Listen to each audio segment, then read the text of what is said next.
Drum roll.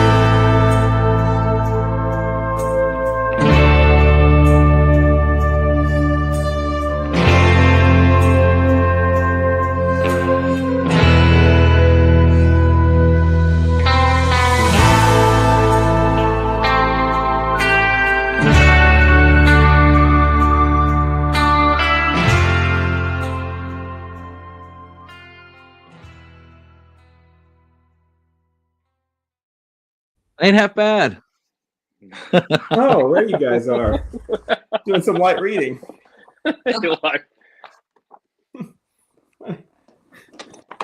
Jesus. My proof is in the other room. Y'all should have told me you were going to do that. Yeah, sorry. Poor communication. I wanted to kick off the show with Paul's comment. Wonder what kind of technical issues they'll have this week. I thought that was on point. Josh is the technical issue. Every time. Again, y'all knew what you were getting. Hey, did you guys see that intro? Did all of our viewers see that intro? Did it come through for everybody? What a killer intro our friend Delacoit did from New Brunswick, Canada. Absolutely. And man, he just showed up and threw that together and was like, hey, you guys want this? And of course, yes.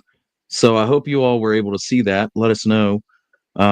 That's going to obviously be the new intro going forward because it's cool as hell. Very much good to see everybody. We got Jeremiah with us today. How you doing, Jeremiah? Good. For comparison, Jamie, will you roll that mediocre intro that we had before so they can have like an A and B comparison of the substandard work they were dealing with before? Is that possible? That's okay. We had it. So we had an intro.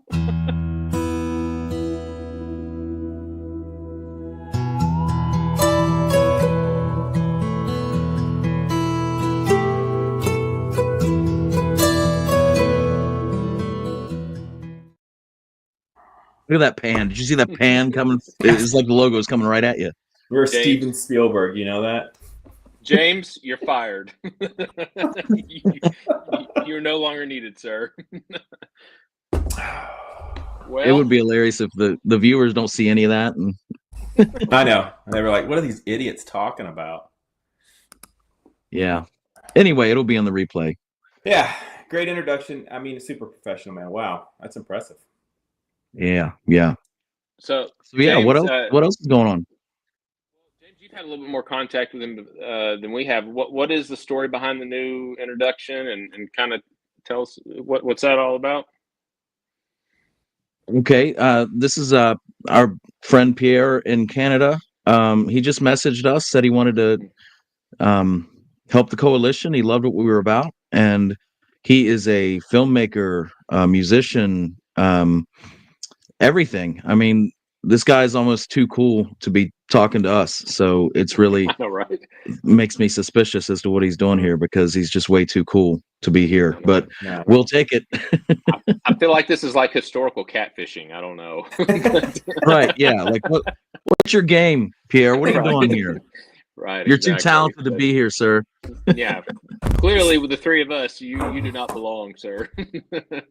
Well, speaking of talent, Josh, I am holding in my sticky little digits.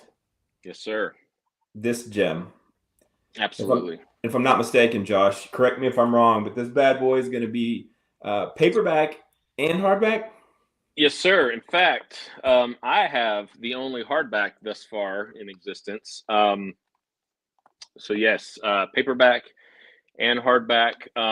I don't even know really the best word to describe it other than beautiful. And I'm trying to be humble when we say that because it's just great. It's so good. Absolutely every year they get better. I thought last year we couldn't top last year's with James's cover design, and then we hired a professional and once again ousted James, and this is what we get.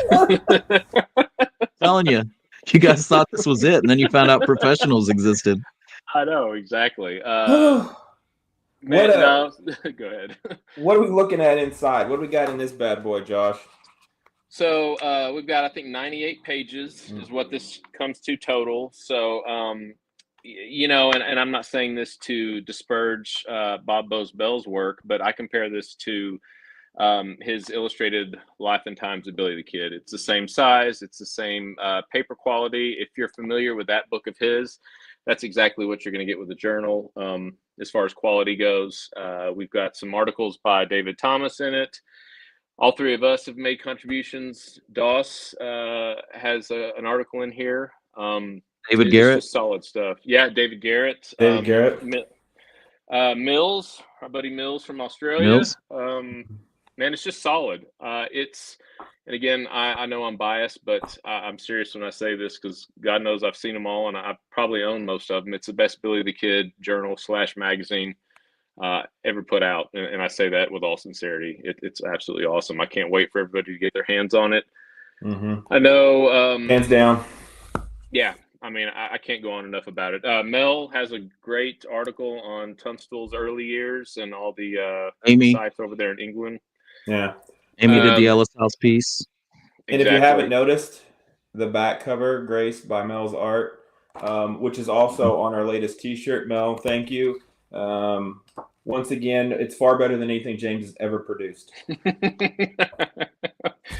But we came in and we wanted to set the bar low, and buddy, we did. Boy, there was a bar. Hold on, James. Don't discredit James so far. He was in charge of formatting everything, and that's actually the only error that we have, and that we're getting fixed right now. So, sorry, James. Hey, I do want to point out though, just like Pierre showed up and gave us a cool intro and just offered his talents. Matt Carr did the same thing with his journal, and that's why the benchmark has been set so high. And people just continue to show up, and they love what we're about, and they want to do the thing, and it just makes it so much better each time. Speaking of doing the thing, James, so people want to know, how do you get one of these bad boys? There's a couple of ways.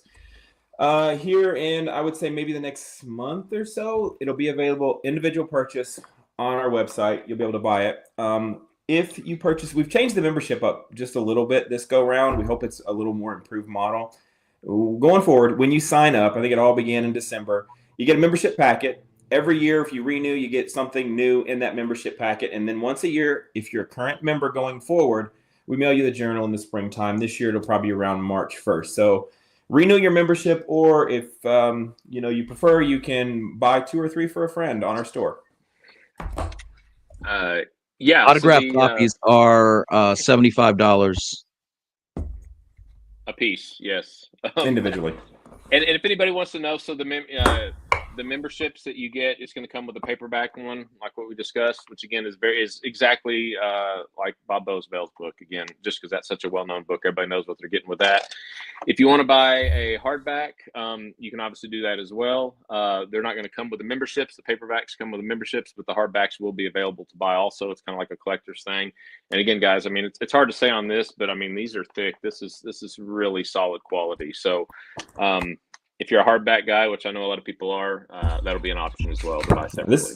This is 90-something pages of Billy the Kid Gold right here. If you don't own it, you're wrong. We do have, because a lot of people have asked us about re-releasing the earlier journals that we had way back in the day. And, honestly, a lot of those articles were not worth reproducing. But the ones that are, like by David Thomas, for example, have been slowly being reintroduced in other journals. So we have one of his old articles from, I think, Coalition Press 1 or 2 in there. So it's solid stuff. So, yeah, I don't know, man. I could spend all show talking about it, but there it is. We're making some final adjustments on it in the next day or so, and then we'll place the bulk order. Hopefully by May 1st, we'll be mailing them out to everybody. Or I'm sorry, March 1st. I apologize. We'll be mailing them out to everybody. Well, Josh, speaking of Coalition business, we had a little shakeup. One of our founding members and, original OG to the Coalition, dating back from its infancy, has kind of stepped down from his role on the board. Ben Doss, I don't know if Ben Doss is in the room. Doss, you here? Maybe not. Maybe he hasn't been able to join us today. But he stepped down from the board, although he's still active. I think you guys have probably seen him on the Facebook group. He'll be posting and writing, but I want to publicly thank Doss for his contribution. We would not be who we are today if it was not for Doss.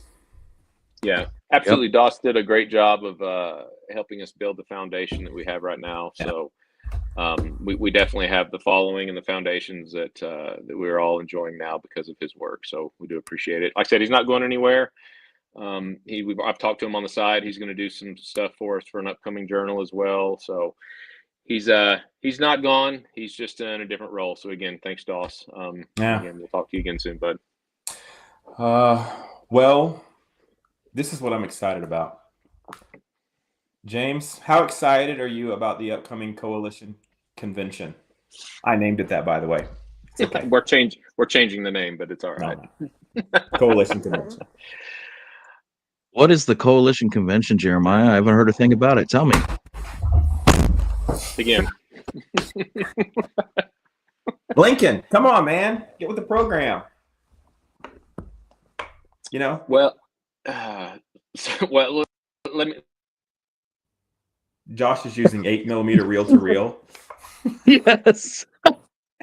Yes. Okay. Anyway, I love it. This is the stuff I live for. He was just about to disclose the specifics of if we're having a coalition convention, imagine the technical difficulties that will happen in person. It's going to be amazing. This is too good. So the coalition convention, Jane. There he is. I got nothing. Just stay I don't portrait. even know. Just stay sideways in portrait mode. I think that would be more apt.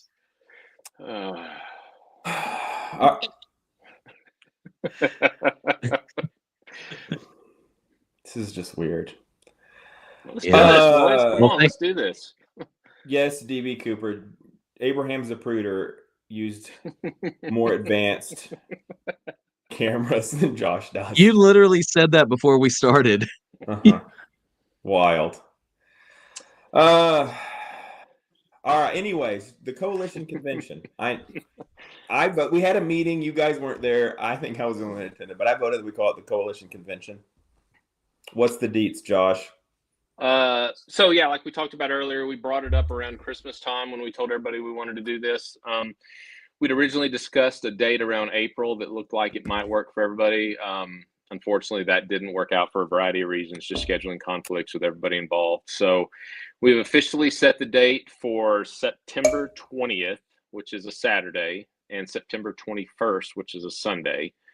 So it's going to be at the Ellis store, or I'm sorry, the Ellis house. Apologies, Amy. Hard habit to break. It's going to be at the Ellis place. During that day, we're going to erect a monument or a stone sign for the Ellis place, commemorating it out front. It's going to be beautiful. Our boy Aaron and his company are going to be taking care of that for us.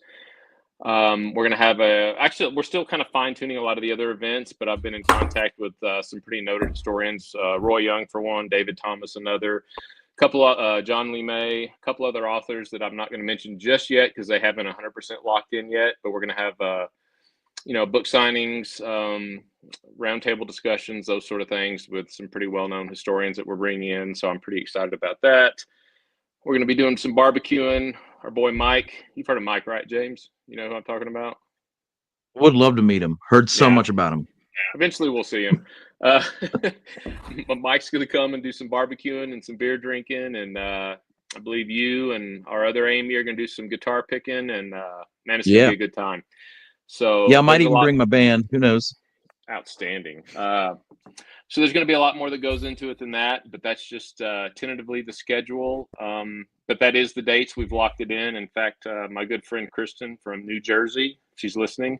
She's already bought her tickets, so we're actually committed, or she will kick my ass if we change the dates because I'll cost her money. So there we go.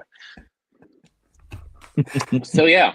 So set your calendars, September 20th, 19th, and 20th. Yep. Perfect weather. Those of you who've been to Lincoln at that time, it's not too hot, not too cold. Scenery's pretty, trees are changing. It's going to be a good time. 19th and 20th or 20th and 21st? So the 19th is a Friday, and that's the date that I know a lot of us are coming in to help set up on. But as far as when the event will officially kick off, it'll be that Saturday, the 20th. I know some friends that'll be in on the 19th. It'll kind of help us get things together. So if people want to roll in on the 19th and hang out and shoot the shit and help us do a little bit of manual labor, I'm never going to turn them away. But the official deal will be that Saturday, the 20th. Awesome. And So I while, can't wait. yes, it's 8 months away, that gives us 8 months to really find some speakers, arrange Right. some musical serious events, not just a campfire picking, but, Right. get some folks to play, line up some events, plan some site visits. It gives us a lot of time to make this a really cool get together.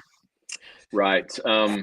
Yeah, Mhm. and it is 8 months away, but it's just kind of a date that really works well. Lincoln's so hot in July, August, really kind of takes the fun out of it. Plus, we've got Lincoln days there anyways. So I think September will be a good date that kind of works for everybody. Yeah. Perfect weather for it. So I'm excited. Yeah, Fred, you there's going can't to be a back lot out more added now. to it. Oh, yeah, Fred's coming too. I Committed. forgot.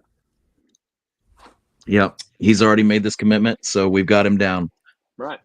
So, if anybody has any ideas for other things they'd like to see or do during that weekend, shoot one of us an Yeah. email. We're still, like I said, we're still in the party planning phase, but the dates have been secured. So we'll get a list of Amy's helping us out with some bed and breakfast options and some lodging in that area. So we'll get all that out to everybody as quick as we can, sooner rather than later, because I know that this stuff fills up fast. It'll be a good time. If anybody else has any questions about it, like I said, shoot us an email and we can help you plan your trip if there's issues with that and you're not familiar with the area and places to fly into and all that sort of good stuff. McCarty Palooza is going to be a blast. What? James, you are the head of the Coalition Party Planning Committee, so That's right. call it what you will. Do what you want. Prestige Worldwide presents Bonnie Palooza. Oh man. So yeah, with that, let's now that we've kind of done some housekeeping and kind of talked about the stuff that people needed to know, let's talk about a little bit of history. Let's do it. I've got two things that I want to discuss. I know we've got the topic of Blackwater Draw and the Morton and Baker and McCloskey's murders, and then we've also got a new historical document potentially that we want to bring to everybody's attention. That's kind of the cool thing about what we do is so many people reach out to us. Unfortunately, no offense to these people, but about 95% of what's sent to us, maybe 98% is not legitimate, but you do get those nuggets every once in a while, and I personally believe this is it. So with that, why don't we start off with Blackwater Draw? Jeremiah, kind of tell us about what you've been working on as far as that goes. Kind of just give everybody that's somewhat new to this a quick overview of what that incident is, and then we'll kind of go from there, bud. Yeah, so quick, like 5,000-foot view of Blackwater Draw. After the killing of John Tunstall, Brewer was commissioned, and the regulators were formed to hunt down the killers of John Tunstall, those being Morton and Baker, and a third party as well. So they set out and they captured them, a little bit of travel, and they meant to bring them back to Lincoln for trial, but unfortunately, Morton, Baker, and one of the regulators, McCluskey, did not make it. They were killed at a place called Blackwater Draw. It's a little springs that sits off an old military road on the route from sort of Roswell coming into Lincoln. And that, well, some would argue, sparked or was the beginning of the flames of the Lincoln County War that sort of ignited what we all know is the Lincoln County War. Right. So, that's interesting you said that. So, most people, if you ask a general overview, what events kicked off the Lincoln County War, I think most would say Tunstall's murder, myself included. Author and historian David Turk, which, does some phenomenal work. He's the official historian with the U.S. Marshals. As most know, he wrote a book on Blackwater Draw. It's probably the only book, definitely the definitive book on this topic. And he argues or makes the point that the killing of Morton Baker actually started the Lincoln County War. Do you agree with that? Do you have issues with that? And if so, how come? Man, it's an interesting take. I think, and I got tremendous amount of respect for David, his work on Blackwater Draw. I mean, he wrote the Bible on it. But I disagree. I think without the killing of John Tunstall, and you could probably even go back further. I think me and Josh have talked about this. I kind of think the killing of Tunstall was the beginning of the Lincoln County War. Without that Sentinel event, I think Billy would have been we would not be talking about him today, and he would have just been a man who lived around before the turn of the century. A little bit of cattle rustling. Maybe he would have got married, raised kids, and grown up to be an old man. I don't know. I think without the killing of Tunstall, we wouldn't know his name. Josh, I think you share a different opinion. James, can we go back further? That's a good question. I know that for me, it's not the killing of Morton and Baker. I feel like anytime you write a book, you have to have a spin to kind of sell to whoever's approving the publication. And I think that was one of his spins is like, hey, I'm going to argue that this was the foundational event, but I just don't think it is. And I don't think an argument can be made for that. I think Tunstall being killed could be a decisive beginning of the Lincoln County War. You could say that it was when the decision to kill Tunstall was made. But so in that sense, maybe Tunstall's decision to write the letter, the editorial that was published in the Independent that said, hey, Brady doesn't pay taxes and these guys are bad news. And that talking that much smack to Dolan and company made the decision, I think, for Dolan to really get after him. No, 100%. And yeah, Blackwater draw was 100%, I believe, the result of the killing of Tunstall. Without the killing of Tunstall, Blackwater draw would not have happened. It was the reason for it. James, you bring up an interesting point. However, Josh, can we go back further, even before the thought of even killing Tunstall? Well, yes. What did McSween play in this role? Sure. And I've argued for quite a while now that McSween is probably the villain of all this. I think all this can be laid at his feet. I have a slightly different opinion, I know, than some. I don't think Tunstall was really the main issue here. I think Tunstall's issue was that he was affiliated with McSween. So I'm going to go ahead and lay it at the beginning when the insurance policy came into question. McSween failed to handle that over because, once that $10,000 was bogarted and not given, that really is what started everything, in my opinion. Maybe you could say that, Tunstall's murder was the first shots of the Lincoln County War, but I think everything had already been well spun up and was well into play before that. I mean, you've got the conflict at Shed's Ranch between Dolan and Tunstall, where they had to pull Dolan off of him, on their way back from Mesilla, where they got screwed over, or actually where the court got postponed on that. So I lay all this at McSween's feet, honestly. I'm not saying Dolan and Murphy were saints, but, if you look at it, there were mercantiles, there were merchants, there were people in and around Lincoln other than Murphy and Dolan in the house that were selling stuff. And they went fine. There was no violence. There was no issues. But when you bring McSween in and the money, and then they started attaching Tunstall's property, which was, well, we can all agree was a stretch. But that's, I think, the issues with the Lincoln County War. And that's where I personally think it begins. Yeah. James? Spot on, I think. I think McSween was a ween. I think I want that on a sticker. That's a shirt. I think that I think we're really beginning to see McSween in a different light. The early Billy folklore, the Burns stuff, and it was always McSween and Tunstall, the righteous businessmen, the pure capitalists fighting the Murphys. And I think Murphy and Fritz and Dolan were bad news. I think, especially as I go through these old Fort Stanton papers, they were an issue. They were an issue back in like 1873, 1874. The stuff they were getting into with Captain Ranlett at Fort Stanton and McClellan and these, the commanding officers saying these guys they run the place and it's not right. And when an Indian agent comes, they buy him out or they make him irrelevant. And so, yeah, they were a problem. But Nolan has a quote in his Lincoln County War book. He says something like, "It wasn't the competition that really set off Murphy and Dolan when Tunstall and McSween started up. It was the effrontery." And if you take that from British civility into like American parlance, it wasn't their competing with Murphy that really did him in. It was the balls they had to do it. And I think that's it. I mean, Murphy and Tunstall brought a swagger to the situation that Dolan just was not going to tolerate. I agree. I think Josh is right in the fact that it was probably largely McSween. I think if it wasn't for McSween's shady dealings, maybe Tunstall might not have been killed. I don't know. His behavior coming into Lincoln certainly put a target on his back, more so than any other competition for the house. Colin points out, it's a good point. I mean, I've read Turk's book multiple times. I don't know that he comes out directly and says that, that's why it was the catalyst. Because if, Morton and Baker wouldn't have been killed, maybe things would have gone on and they would have just lived peacefully and Tunstall would have been eliminated from the equation. I don't know.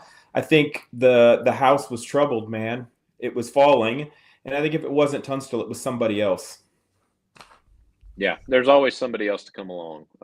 It was just unfortunate that it was Tunstall at that time. So we know that some folks went out to Blackwater Draw about 20 years ago. There was a quote unquote investigation done at that location, and that 20 years ago. Is that right, Jeremiah? Is it more than that? 25? No, it's 20 years ago. I don't have Turk's book in front of me, but right. it was it feels like years. Yeah, it was like 2003. It feels like the case investigating the cold case has now become a cold case. The cold case is the cold case now. Yeah. Yeah. So tell me, Jeremiah, tell me about, because again, you've read both accounts more recently than either of us, just because of the work you're doing right now. What conclusion did they walk away with from that investigation, and what are the faults with that? And what is your take on their stuff? Yeah, a shameless plug. I wrote a brilliantly written article. I mean, it was just a stunning piece of literature. Brilliant. It was beautiful.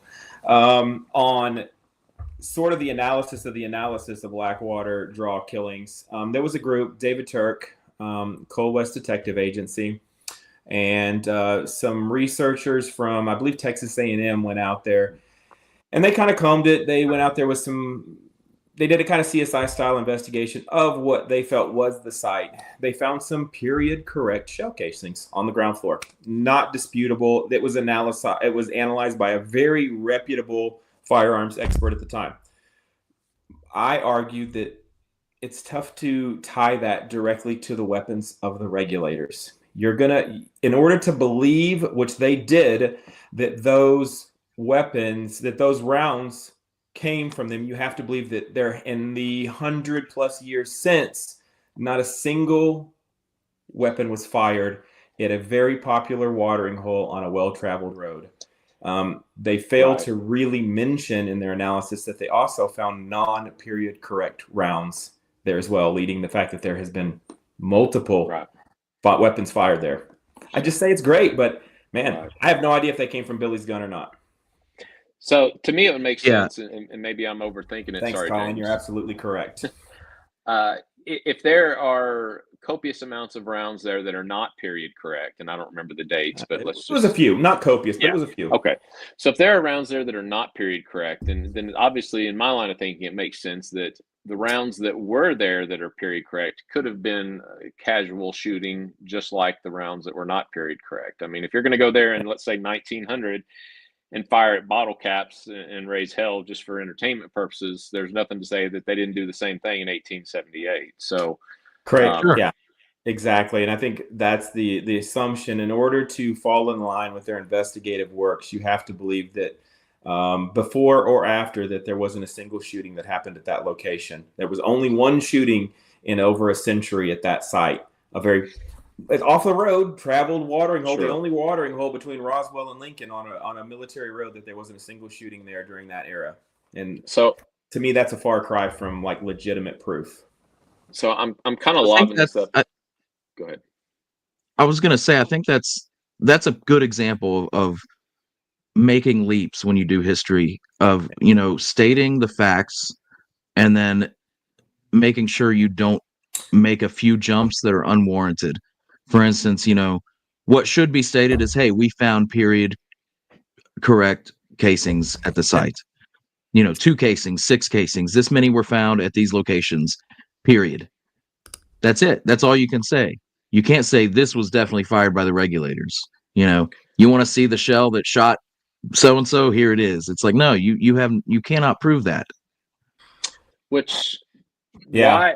Because I don't remember this, and this is legitimately, I don't recall their explanation, but in Steve Cedarwall's book, he specifically shows a round that came from Charlie Bowdry's rifle that he claims is actually the round that killed Morton or Baker. I don't remember which one of the two. What was his? How did he come to that conclusion? Do you recall? Because I don't. I just remember it being a monumental stretch. Yeah, so he drew that conclusion because as they lined out where the posse sat, I mean, most accounts, and there's a tremendous amount of variation here, but most accounts had Bowdry and Billy up front, Morton and Baker sort of the center, and then some of the rest of the regulators side by side and bringing up the rear. The assume is when the event took place, McCluskey was shot, Morton and Baker run, that he could trace their path and likely their path towards the location where the cluster of bullets were, and then he reconstructed where he thought people were placed based upon where the bullets laid on the ground floor, if that makes sense. If you're struggling to follow what I said, you're going to struggle to follow his conclusion. I would say, are you tired, Jeremiah? The gymnastics I had to go through to get there were exhausting. I'll say I hope you stretched before you gave me that answer. I pulled a hammy come to that conclusion. I mean, the mental gymnastics were real. I mean, yeah, it's and I don't remember, and again, Jeremiah, correct me if I'm wrong, but I don't remember David Turk's book taking quite the same leaps with that as I think the other publication did. No, David Turk, he was far more scientific, and this is my opinion, far more scientific in his presentation of the conclusions they drew from the shooting than Mr. Cedarwall was. And even so much in the conclusion of Turk's book, he very much leaves me with the impression that he does not know where the bodies of Morton and Baker are, that they extensively searched and they're no closer to finding them. They don't know. Right. Mr. Cedarwall has definitively said they know where the bodies are, and 20 years later, I'm just waiting for him to say where. He can even tell you which one's on top, and they toss them in there. tell you what they're wearing. So let's okay, well, enough about that. I think we've established that. What's your take, Jeremiah? What's your educated guess on how the killing went down? I've got my thought, but what say you two? Man,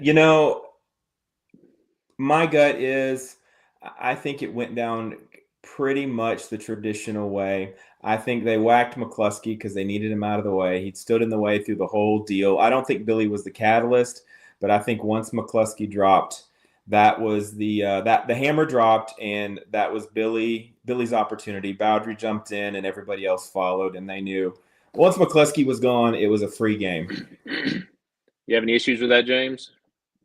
I've heard of a few accounts where, it says there were like 12 bullets fired into them or whatever, to where the regulators all fired one bullet each into them. Sure. I could see that happening. I think Middleton, most likely, or Brown, shot McCluskey, and they planned to do it, and they knew that McCluskey would not let them assassinate Baker and Morton. I speculate that somehow the regulators may have got wind that Axtell had revoked their constable authority. And, as they're taking these men back to Lincoln, Brewer gave them his word that they would be taken back. But they get wind that their authority has been revoked, that John Wilson has been removed as Justice of the Peace, and all appointments he made have been rendered null. And they decided, we are not going to get justice unless we just become vigilantes. And I think they killed him. I think it's plausible.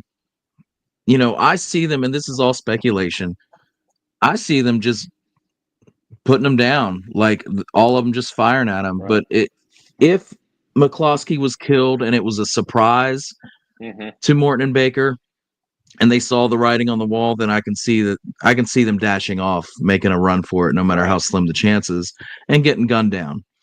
But I do find it curious, those accounts that say that there were, a bullet for each regulator in there. Like, hey, we all need to be culpable in this.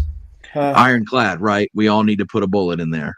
Well, there's interesting, the whole anyways, we get the whole ironclad thing. That kind of stemmed from Nolan, and he puts it in quotations. And James Mills also quotes the same, but I don't know what the provenance for that word ironclad that Nolan uses. He doesn't cite a source, so I really don't know. I think that's a liberty Nolan took. I'm not certain. Yeah, I'm the source, Jeremiah. Okay, me. I got to be honest with you. I don't think I think they more than likely had the intent to bring back Morton and Baker. I don't think they intended to kill them. I think when they took that road to by Agua Negra, the intent was to evade the house, which was probably coming to pick up their people. And they thought we're gonna avoid them. We're gonna take the less common route into Lincoln by Agua Negra, and I think opportunity struck. I could make a convincing argument that I don't even think Billy the Kid was there when Morton and Baker were captured. I think he joined him afterwards. That's interesting. Never heard that possibility. Matt asked, "Do you think they killed McCloskey literally over just that?" And McCloskey wasn't really a part of their crew. In fact, when Tunstall was killed, McCloskey was sent by them to join Brady's posse to kind of let them know what the regulators had, or the Tunstall employees at that time had decided to do. And he was kind of like, in and out and among both groups. And I don't think they had any strong love for him. But he wasn't present. He was present with Brady's posse at the Tunstall Ranch, I believe, when Tunstall was killed. He wasn't with the Jesse Evans crew, but he was with that posse. Yeah. And as loud as he talked about, protecting them, the regulators were each their own person, right? And so Middleton, Brown, Antrim, these guys I think were more reckless and lawless than, say, Brewer and the Coes maybe. And so I think Middleton, rode up to McCloskey and said, "So you're the son of a bitch who we got to kill?" Okay, boom. It may have, the other regulators may have really disagreed with that, but I think that could have been how it went down. And it would that would make sense, because I've always wondered if their intention was to just kill them, like they had no intention of making it back to Lincoln. They could have done it. They would have, logically speaking, I think they would have killed him before they got to Chisholm's Ranch, because there's witnesses now. They've had him in their custody. So I think if their overall intentions was these guys are never making it back to Lincoln alive, like quotes Billy saying in Frontier Fighter, which I think is crap, they would have killed him before they got to Chisholm's Ranch. Why let good people see you and witness them in your custody? So I think it's exactly like you heard. I think Middleton just approached. I think it's Middleton approached McCloskey, called him out, and shot him point blank, like you read in Nolan's book, and that's right. That to me that makes sense. Let's be honest. The opportunistic time to kill Morton and Baker would have been at the capture. They're exchanging gunfire. There's a little bit of a standoff that happened on the Pecos, and why not just kill them right there? Claim they died in a shootout, bring their bodies back to Lincoln, and be done with it. Yeah, they didn't intend to kill him. Interesting fact, James, and I'm not familiar with the guy. Are you familiar with the name Pink Sims? I am. Yeah, I don't know why that rings a bell, but yeah. So he wrote a letter to Maurice Fulton back in the 1930s, and it's in the Mullins collection down at the Haley Library. And he claims that, I don't know what his provenance is. I just found the letter a few days ago, that the kid wasn't present when Morton and Baker were killed. That he met up with the regulators after the fact and was sort of pissed, that you've got the people that killed Tunstall, and why are they alive? And so I think there's an argument to be made that when he joined the regulators after the capture, that was sort of the fire that they needed to kill him. Oh, I think if Billy would have been there from the beginning, Billy probably would have shot him when they captured him. Right. My opinion. I thought you were saying he wasn't present at Blackwater Draw. No, he was present at Blackwater Draw, but he wasn't present at capture. No, I see that making a lot of sense. Yeah. Something changed, and like I forget who posted that. Maybe Colin. Like Colin said, like if somehow word got back to them that Axtell had revoked, because it happened around that time, that they were no longer duly appointed, I could see that being a catalyst for, like, fine, we'll just kill them, But whatever happened, I think it was different temperaments, and Kidd and Middleton and that crowd were definitely a little more crazy than Brewer and the others. Yeah, I think so. Josh, I believe, and they captured him March 6th. Tunster was killed February 18th. They captured him March 6th, and I believe it was actually on March 6th that Axtell revoked Wilson's orders. Right. So, I Right. mean, I guess if they were going to get word of Axtell's actions and Squire Wilson's orders being rescinded, they would have only gotten it from Ash Upson and Roswell. That was, or maybe Sally Chisholm. At the, Or I mean, it would have had to have been a hard ride from someone from Lincoln. Like McSween would have had to have been like, look, they're taking, Blackwater, or go down both roads, but go find them. Yeah. And someone would have really had to have done a hellish ride to track him down and say, hey, Right. and no, boys you ain't got a bring leg him to here. And as well documented as the stay at the Chisholm Ranch was that night with the prisoners, and then of course going by to the post office and talking to Ash and all that. I mean, we know specific conversations that were held there. So, but it's never been mentioned that, hey, yeah, the regulators found out that their commission was total shit at this point in time. So I don't think that's the case. I don't think that's just my opinion. I don't know how they would have been made aware of it that quick. And I think if they had been made aware of it, it would have been more of a topic, from the witnesses that we do have, specifically Ash and Sally. So I don't personally think that was the case. I think they had no clue whatsoever at the time that Morton and Baker were killed, that they were basically outlaws, and they just didn't even realize it. Interesting food for thought. Sally Chisholm, she wrote extensively about the stay that night that they stayed at the Chisholm Ranch. And she talked about, I think it was Morton that gave her the letter and the bridal, send this to my bride. And they had like this really deep exchange. And Sally Chisholm was obviously a well-known friend of Billy the Kid, but in all of her conversations, and I think she documented about that stay, she never mentions Billy being there. Yeah, that's a good point, that's Jeremiah. true. That is true.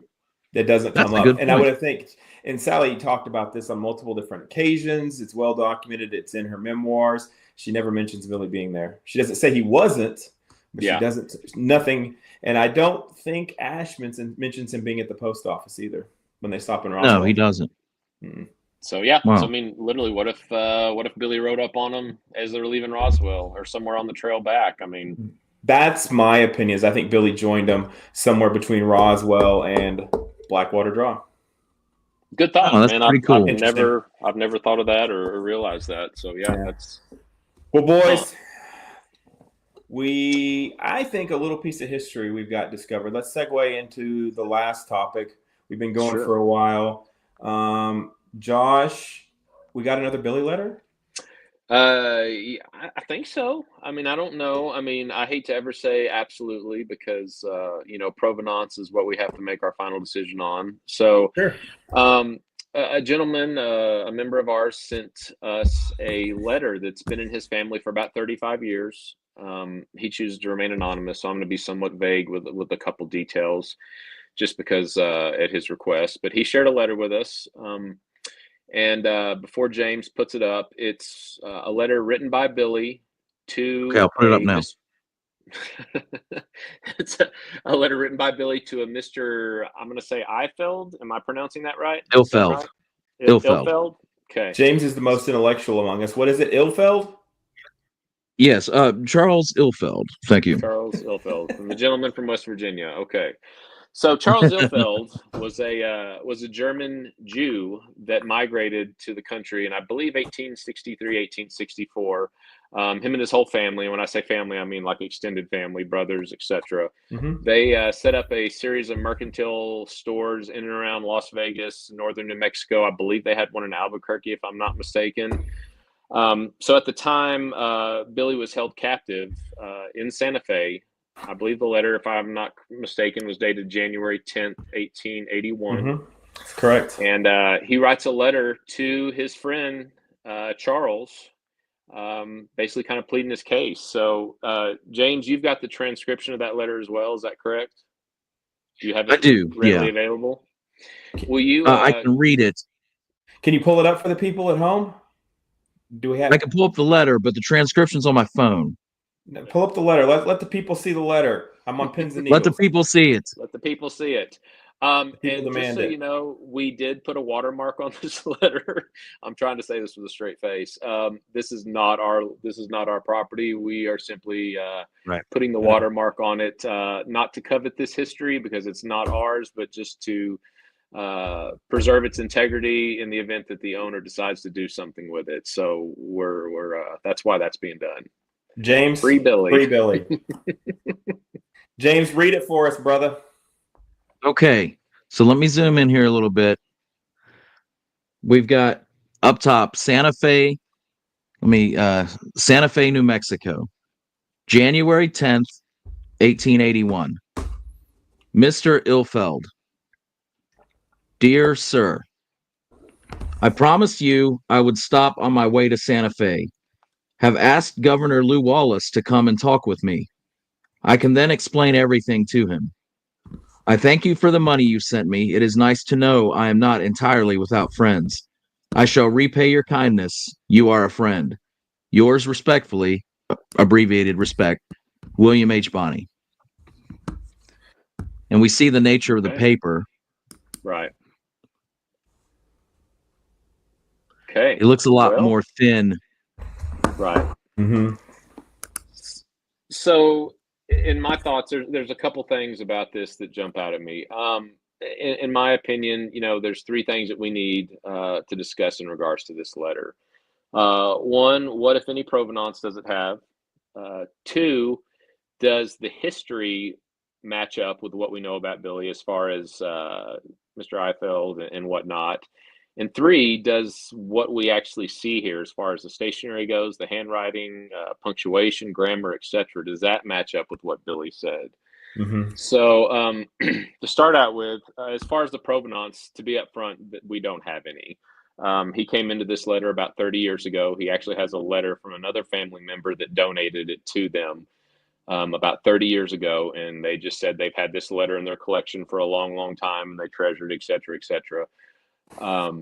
So yeah, as far as to tie it directly back to that family, so far we don't have anything. So that is a strike against it.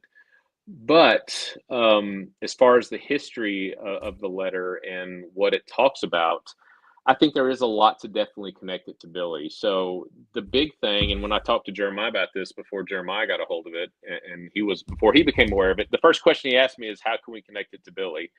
Well, it's honestly pretty easy. So if you've read Dr. Hoyt's book, Frontier Doctor, he actually mentions this gentleman, Charles, and Billy actually went into his store to purchase a new suit in July of '79 prior to his alleged meeting with Jesse James. Well, hold on. So So go Billy ahead. went into James. How do you say it? Did James fall asleep? James. Ilfeld. So when I point at you, you say the name, and then Mr. Ilfeld. went into the Ilfeld. store and bought a suit to meet Jesse James. Am I understanding that correct? If Dr. Hoyt is to be believed, that is 100% correct. Yes, sir. And this is a letter to that same gentleman that he bought the suit from. Correct. Ilfeld. Yes. I didn't point, Billy, James. yeah, geez, James, get with the program. Choose. Damn, it's like we're amateurs around Ilfeld. here. So yes, so we have Billy from jail potentially writing this letter to Ilfeld. Working like a dream. I know, right. So yeah, so there is a definite connection to Billy with this letter. There's also a sentence that Billy lines out in there at the bottom of it where he references that I'm not without. It's nice to know that I'm not without friends. Jeremiah, do you remember the date specifically that Billy wrote that same sentence in one of his letters to Wallace? Can you explain that letter to us? Yeah, so I've spent hours and hours and days of my life reading the writings of Billy the Kid. It's just something I find fascinating. Yeah, so interesting. He says the same thing. I'm not entirely without friends, and I'm kind of paraphrasing, James, what it says in this particular letter here. But in a letter dated March 4th, 1881, he wrote to Lew Wallace, and this was sort of his end of his stay in Santa Fe. He's getting impatient with Wallace. He's written multiple letters. Wallace has not responded. he sort of sends a very threatening letter to Wallace, like, hey, man, you made some promises. You haven't kept them. I've done everything I said I was going to do. You've done none of it. And at the end, he threatens to expose what we think is his deal with Wallace and says, I'm not entirely without friends. He says those exact words to Wallace in a different letter. So I think it's interesting that he uses the same verbiage in two different letters. This is just how Billy talked. Maybe this was a phrase he used. Maybe this is something that was on his mind, but or maybe this was the friend he was referencing. Maybe there's a possibility that James Ilfeld had some plan to help Billy or some. I thought y'all screen froze, buddy. I didn't know what happened. Yeah, I just wonder if this Ilfeld guy, James, you're fired, was going to come to Billy's aid in some way as far as exposing Wallace or any of these deals. Interesting. Right here, I just wanted to show you guys. The fourth man had nearly finished his meal when I sat down and soon retired. Mr. Howard had noticeable characteristics. He's talking about Jesse James. Billy soon convinced me it was true. Let's see. He was having the time of his life for a few days at the hot springs. He made his purchases at the store of Charlie Ilfelt. He says Ilfelt, who also knew him and who still remembers the incident. So yeah, Charlie Ilfelt. Yeah, he spent the winter of 1928-29 at the Hotel Virginia in Long Beach, which is where Henry Hoyt lived in Long Beach, California, and verified my recollection in regard to the incidents of the old days. So yeah, Charlie Ilfelt. That's a pretty good confirmation that this could be legit. So, just to Monday morning quarterback this, for this letter to be bogus and to be a forgery of some kind, without getting paper test and all that, assuming it's that old, the individual forging this would have to be aware of Billy's connection to this individual. And if this letter and this paper predates 1920, 28, 29, which just by eyeballing it, it looks like it's unbelievably old and fragile. I don't know how somebody would be aware of that connection that Billy had with him. Again, is that ironclad provenance? Absolutely not. But sometimes we just have to. Ilfelt. Thank you. I didn't even point at you this time, James. I'm sorry. I don't know how it goes. I don't know the rules. Clearly. Premature Ilfelding. Happens when you get older. For me, I think there's a lot of similarities, though, Josh. If you look at some of Billy's other letters, and I don't know if James, if you have any of those, but no, we probably should have been more prepared. But I think when you look at the way Billy he writes the dates, the presentation of the dates, like you see in the top left where he writes Santa Fe, New Mexico, and the date very similar to other letters. The styling of the Mr. Ilfeld, the Mr. with the 3 lines under that, that's trademark Billy. He does that in other letters. The W.H. Bonney, the yours respectfully, where he abbreviates respect. Those are kind of some hallmark things that we see Billy do in other sort of verified letters. So I don't know, man. Without holding it in my sticky fingers, and it looks to have the appearance of legitimacy. Yeah, it does. The different stationery from what we know from the Wallace letters, I guess we could say might be concerning, but we don't know that he didn't have multiple, styles of paper available to him. I don't know. They probably weren't selling stationery in the Santa Fe jail commissary. Right. Somebody else that has seen this letter pointed something out, and I think they might have something. It almost looks like the letter was written on a surface that was not smooth, like maybe a rough table, a wooden table, perhaps. Again, that's just guessing, but it doesn't have the same smooth flowing that we've seen before. But again, Billy's handwriting has always varied a little bit depending on the situation, whether he's in cuffs, whether he's out of cuffs. His letter in Tascosa. So I think it checks all the boxes. These are just little things that I'm kind of taking note of as we look at it. Yeah, I think it's important. Like there was a distinct change in Billy's handwriting in these letters, and I can't recall the dates, but about halfway or so through his stay in Santa Fe, Billy tried to make an escape, and he was digging out of the Santa Fe jail. And by most accounts in the newspaper account, he damn near got out. And so from then on, they shackled him. Right. And so that sort of darkened Billy's stay in Santa Fe. So I think post the escape, we see a change in Billy's handwriting, probably because he's writing like this, and it's just a little more laborious to write letters. Yeah. Yeah. Speaking of Spencerian writing, Paul, I think you're quoting me in my article. Or are you mocking me? Paul, are you mocking me? I think he's thinking about a certain Cooper. Me too. Fighting words. So, Me too. Yeah. So I don't know. We still got some more digging to do.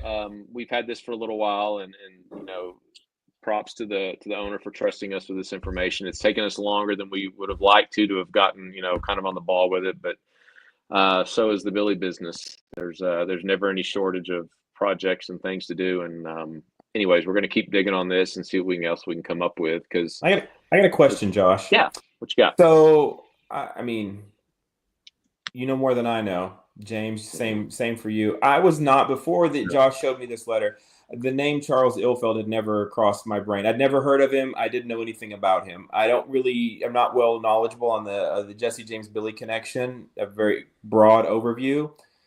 Josh, James, did you know about Ilfeld? This seems to be a very small little Billy factoid. And if this is a forgery, man, somebody really dug for a very obscure Billy fact and connection to draft a letter. Right. I would have never thought of it. Yeah, I did know the name, but that's only because I've spent so much time looking through newspapers from New Mexico at that time, and this guy had tons of advertisements. So Very like well anytime I'm looking for a Billy the Kid mention, I see this ill-felt, advertisement. But that's the only reason I knew. I agree with you. It's very obscure. Yeah. Josh, did you know about him? No, I mean, same as James. I mean, having done so much digging as far as the geographical layout of Las Vegas and the plaza, I was aware of the store, of course. I had no idea that he was that wealthy and had that many different stores. So that was new. As far as his name, I literally just went through with my Kindle and went through, the dozen or 24 books I have on Billy on my Kindle, did a name search, and then we pulled him up through Hoyt's book. And then I actually called James about it, and he's like, yeah, he actually references him. That's where he bought the suit from. And then it kind of clicked back when we did the Jesse James research in the Jesse James episode, maybe a year or two ago. I vaguely remember that being the name that Billy bought the suit at. So that was kind of a light bulb for me, because you're right. That's a really solid connection, but damn, I mean, if you're going to forge something, that's a really minor name. And I don't, yeah. He's a very minor player in the Billy the Kid world. Let's just say that. Yeah, unknown player, virtually unknown. I said I've never heard of him, and to me, the real thing is I'm not entirely without a friend or without friends. I think that just screams, man, that is just a weird little factoid in there.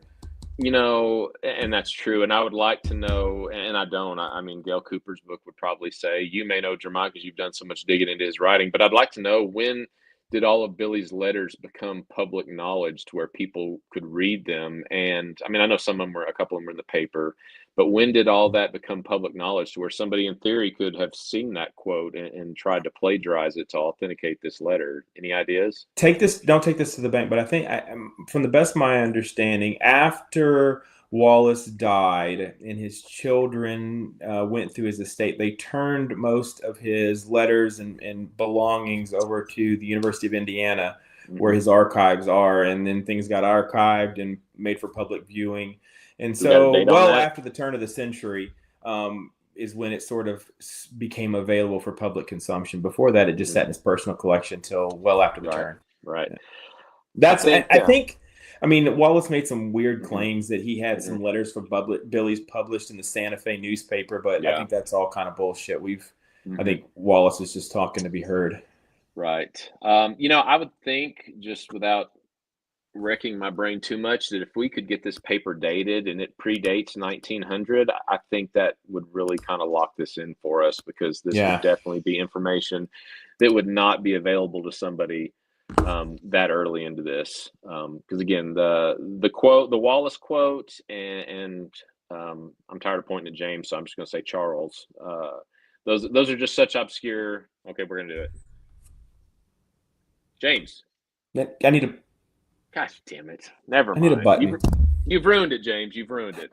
Uh, those are two obscure things that I just have a hard Yeah. time believing that that if that paper's that Bill old, Felt. that somebody that too late, James. We're over it. No, it passed. So yeah, I don't Man, know. That I think that's our next phase is to see if we can maybe get this paper dated and go from there. Yeah, the problem with dating paper, and people are like, why don't you let's date the paper? The Yeah, cost of dating the paper would exceed the value this thing might bring at auction, even if we could establish the provenance. Right now, you couldn't get a McDonald's hamburger for this thing because it's just an old piece of paper. And that's the problem. The cost of dating it is more expensive than the paper. So unless somebody's got some real cheddar hanging around that they want to donate, we'll probably never know. which I mean, this is again why we want to do this, and why one of our core principles is not gatekeeping, because like we experienced with the picture of Billy that we put out, the alleged picture, we are not experts. People bring us stuff all the time, and we want to verify this or disprove it as much as anybody else. But we really, I mean, this has got to be a community thing. I mean, the more eyes that see this, the more networking connections we have to people who may know somebody who can do this, at a rate we can afford, or is willing, it has an interest in it, is willing to do it for free. And it's just, in my opinion, getting this history out there and these items is what helps establish it or rule it out. Absolutely, because James, this is the second fairly reputable appearing Billy letter that we've had. Just a random person we had no connection with find us on the internet and reach out and say, hey, I've got this in my family, what do you think? This is the second one. Well, and oddly enough, Two to letters.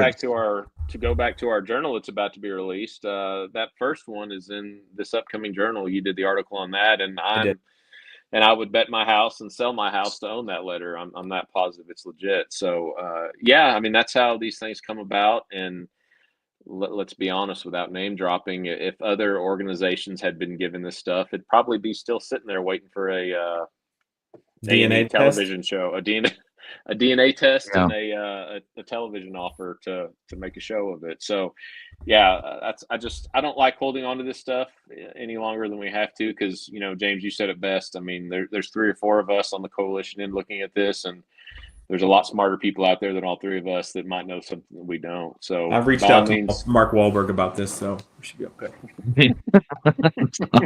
If you know, you know. But I mean, before just a few months ago, we had the Hoyt Bill of Sale and the Wallace letters, and that's like, that was our lore. That was all we had. And then, just within the last few months, we've got 2 new possible letters and a new possible bill of sale that Billy did, and that's like a huge addition to add to Billy history that have just been sitting in people's collections, and it's incredibly tragic. And I hope that we see more and more of these things come out, and maybe we learn more about the world of Billy. Man, James, that's so true. And in the article I wrote on that other letter, which I think is probably not as impressive as this letter, the fact that we're finding these gives me hope that there's more Billy correspondence, and in that correspondence there may be more answers, more connections that we find to people like Ilfeld and other parts of Billy's life that we just would have never known about. So people say there's nothing new out there, we're just talking about the same stuff. I think we're finding new stuff, and there's more. I believe there is more. I think so absolutely. too. There's several collections out there that still have things that we've only just barely seen, that are still waiting to be brought out. And my only hope, not my only hope, but one of my hopes is that some of this stuff that we're bringing out doesn't just get shit on by some of the quote unquote experts, because so many people are so hesitant to accept new findings that haven't been there for the last 30, 40 years, or that their personal friends haven't found and authenticated. And again, none of us here within the coalition are saying this stuff is definitely legit. We're just saying that it deserves to be looked at. We're pointing out what's right and what's wrong with it. And at some point in time, we just either have to believe it or not believe it. But I just hate when new things automatically get crapped on because it's not a certain group of people that discover this stuff. So I just ask that everybody keep an open mind with it. And you're right, because there's so much new things out there. And, and that's what we've heard. And that's what I've read through various sources, over the last 20, 30 years of doing this is, hey, there might be a chest in some old lady's bedroom that has this missing letter and this and that. Well, that's what we're finding now. We're finding people that are going through their personal belongings. The other collection with the White Oaks bill of sale and the Joe Antrim photograph and some other cool things. That happened because an old guy had a collection that he just sat on. And when he passed, people start going through it. The same with this letter. Yeah. So what all these old historians and gatekeepers of this stuff are asking and saying is what's needed to bring out new evidence. That's what we're doing, and that's what we're seeing here. So let's just keep an open mind. That's all I got to say on that, anyways. Yeah. Yep. Soapbox over. What else, guys? what, anything else we need to cuss and discuss about? Anybody else we need to, Everybody good? James, Hillfeld. take us away. Hillfeld, Perfect. there you go. All right. James, take us away. Guys, we went a little over an hour, didn't we? We're hitting about an hour 20. This was a good chat. You put that hat on, buddy. We'll keep talking.